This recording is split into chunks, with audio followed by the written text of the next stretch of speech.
अस्सलामुअलैकुम जी, welcome back तो chapter 1 basic concepts of chemistry exercise का क्वेश्चन नंबर 7। एक उसने आपके पास एलिमेंट दिया हुआ है जिसका नाम है बोरॉन। उसने बोला है कि इसका एटॉमिक नंबर होता है 5 और इसके दो नेचुरली अकरिंग आइसोटॉप्स हैं, एक B10 एक B11। मतलब कि दो आइसोटॉप्स हैं आपके पास। एक आइसोटॉप है आपके पास B10 एंड दूसरा आइसोटॉप है आपके पास B11। सही हो गया।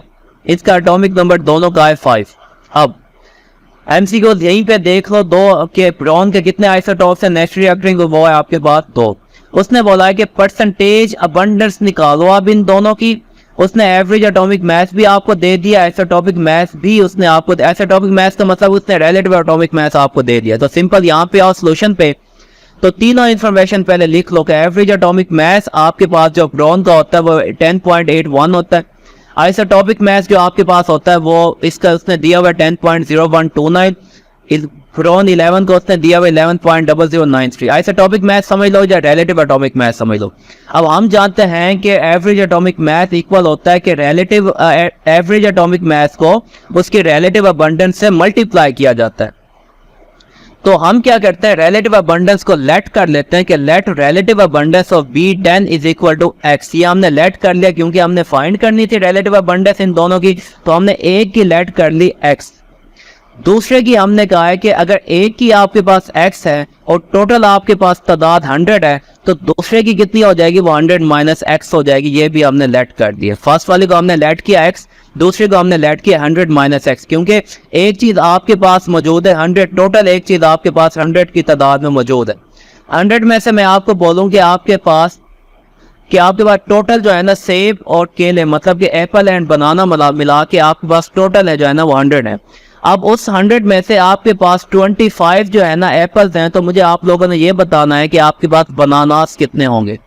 तो सिंपल है ना कि आपने बनानास को फाइंड करने के लिए 100 में से जो टोटल तादाद है उसकी, उस 100 में से आपने 25 को माइनस कर दो जो तादाद आपके पास एप्पल्स की है, तो आपके पास कितने आ जाएंगे, बनानास कितने आ जाएंगे आपके पास 75। वैसे ही टोटल आपके पास परसेंटेज होती है वो 100 में होती है, क्योंकि परसेंटेज अबंडेंस निकालनी है ना, रिलेटिव अबंडेंस 100 ही होती है। टोटल 100 है, 100 में से मैंने कहा कि x अमाउंट आपके पास B10 की है, तो मुझे बताओगे B11 की कितनी आ जाएगी, 100 माइनस x हो जाएगी आपके पास। ये मैंने लेट किया है।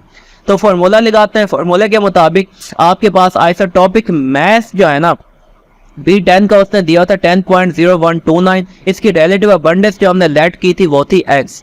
अच्छा, B11 के केस में देखो तो आपके पास इसका रिलेटिव एटॉमिक मास दिया हुआ है 11.0093, यानी इसकी रिलेटिव अबंडेंस जो हमने लेट की है वो है 100 माइनस x। इसको डिवाइड कर दो 100 पे, ये इसका फॉर्मूला होता है।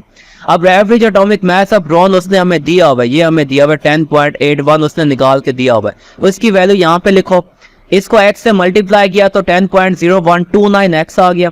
अब इस वैल्यू को 11.0093 को 1 बाय 1 पहले इसको 100 से मल्टीप्लाई कर दो, ये आपके पास बन जाएगी 1100.93 एंड इसी को मल्टीप्लाई कर दो माइनस x के साथ, तो ये बन जाएगी माइनस 11.0093 x। इस मुकम्मल को डिवाइड कर दो 100 पे। सही है। अब इस 100 को यहाँ पे आके मल्टीप्लाई कर दो, आपके पास 10.81 multiply by 100 is equal to ये वैल्यू वैसे की वैसे लिख दो। अब इसको जब 100 से मल्टीप्लाई किया, ये आपके पास बन के आ गई 1081 इज इक्वल टू, अब आपने क्या करना है, ये दो x वाली वैल्यूज थी, अब इस वाली x की वैल्यू को इस वाली x की वैल्यू से माइनस कर दो। ये दो x की वैल्यूज को आपस में माइनस किया तो आपके पास आ गया माइनस 0.9964x प्लस ये वैल्यू वैसे लिख दो 1100.93। सही हो गया।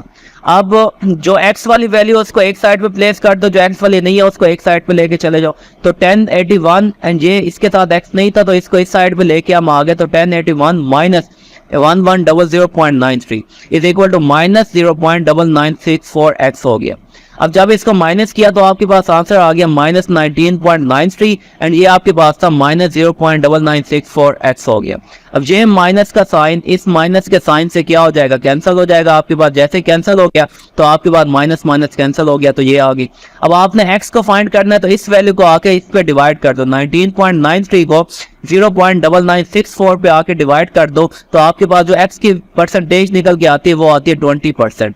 तो ये x हमने लेट की थी किसकी रिलेटिव अबंडेंस B10 की, जो कि x थी, ये आपके पास आ चुकी है 20%। अब B11 की हमने लेट की थी कि 100 माइनस x है, तो 100 में से 20 का माइनस कर दो, आपके पास B11 का जो रिलेटिव अबंडेंस आ जाती है वो आती है 80%। तो हमने B10 की भी रिलेटिव अबंडेंस निकाल ली है, B11 की भी रिलेटिव अबंडेंस निकालनी है परसेंटेज की फॉर्म में, यही उसने हमें निकालने के लिए बोला था। तो इतना सही परफॉर्म करना था, इतना सही एग्जाम्पल बन के आती है। उम्मीद है आपको कुछ ना कुछ सीखने को मिला होगा, मिला है तो like share comment subscribe. Thank you very much. Allah Hafiz.